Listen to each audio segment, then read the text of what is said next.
So good evening. It's surreal, and after Andy's speech, it's somewhat emotional. And Andy has covered some of the process quite well. One of the terms I heard him use quite a lot was quiet voices. Well, actually, I don't have one of those. So I've been chosen to be the voice of the council today, so I thank you for choosing me. I've also been tasked to cover the process in 5 minutes, which is a great challenge for me because I could easily talk about the process for the hour and 15 minutes that we have this room for. But to say, I started the process last year. First of all, I was not willing to take part at all, especially when I heard it was about the economy, because I had no idea really how I could take part in a conversation about something I knew very little about and something that I never ever really engaged in. So my first thought was, actually, that sounds like watching paint dry, and I don't think I can do that, and especially not for 4 weeks. And actually, there was 5 sessions. So I challenged myself. 2017 was my year of saying yes, so part of the challenge was saying yes to things that I didn't like or perhaps hadn't done before.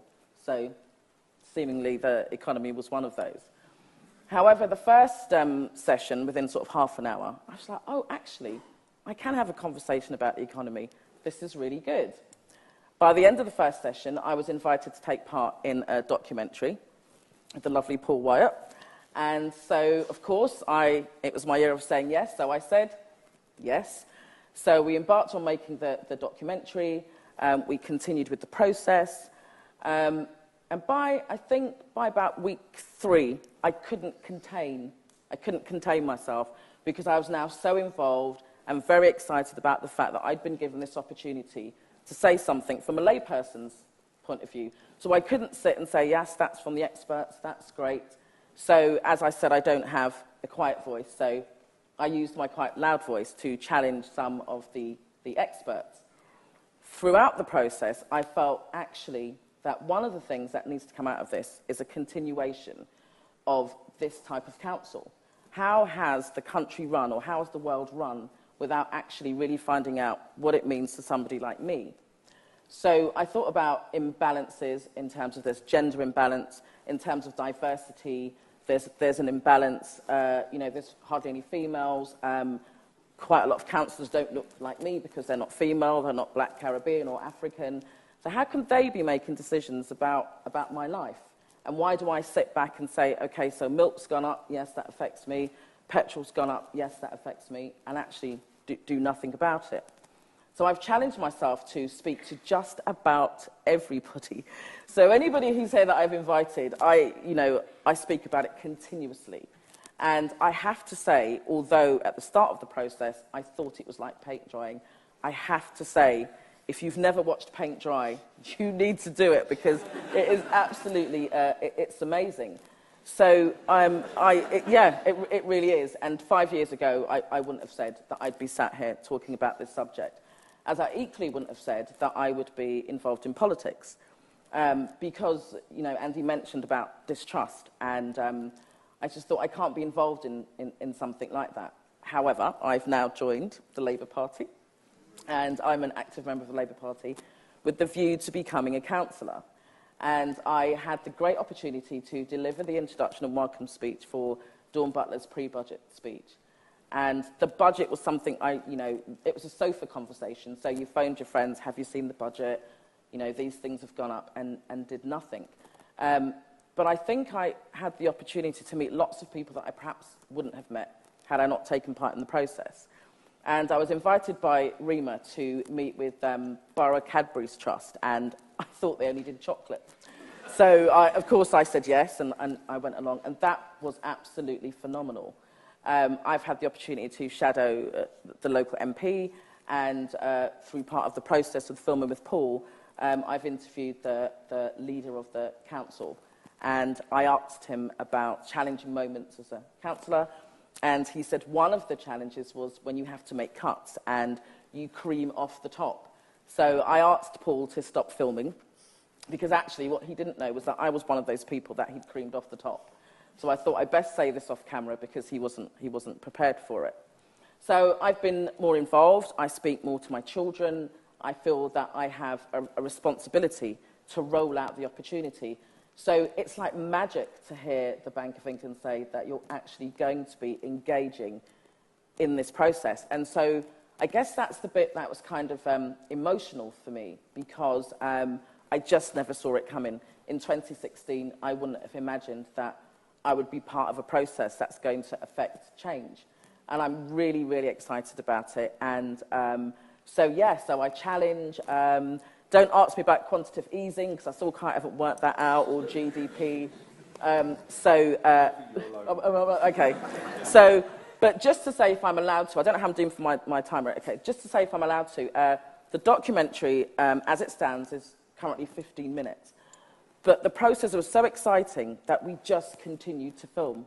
We couldn't find a point to stop. So we filmed in graveyards, we filmed in Sainsbury's, we filmed in the local community. And I took the camera to my local area because I thought, actually, if we're talking about me, I want to do grassroots. I want to get to the bottom. I want to meet some real people that have conversations that most of us understand without using a thesaurus. So that has done so well, and people are really excited about it. However, because we've done some more filming, there's so much more for people to know and to understand about the process. And I just think, not only because it was great fun and a great learning experience, I just think it really needs to be rolled out. And so, if I may say that we now have a Kickstart going, and I just urge people to share the Kickstart, tell other people about the process, and actually to just say to them that to watch paint dry is life-changing. Is that my time?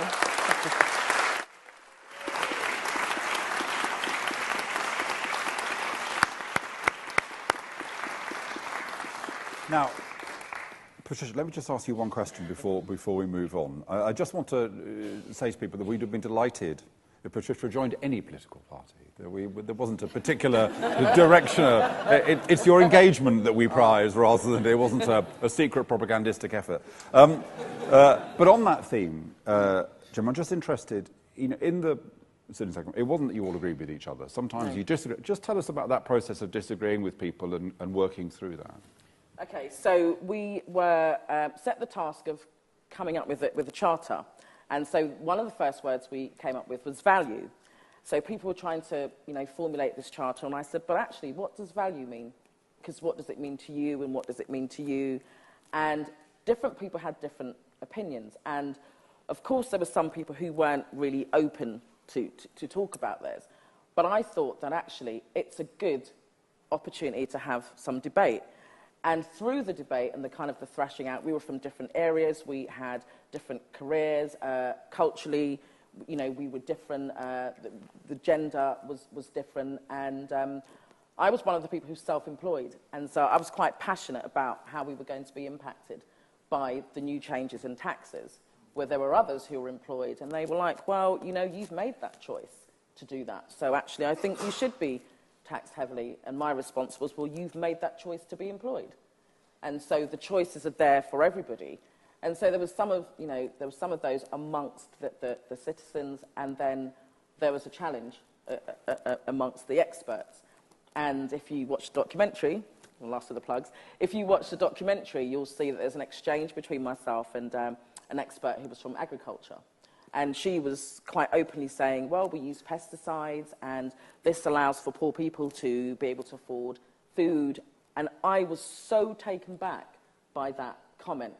And there were other people that were in the group, and I looked around, and I thought, well, actually, nobody's responding. But I couldn't contain myself. And I just had to say, that actually isn't okay.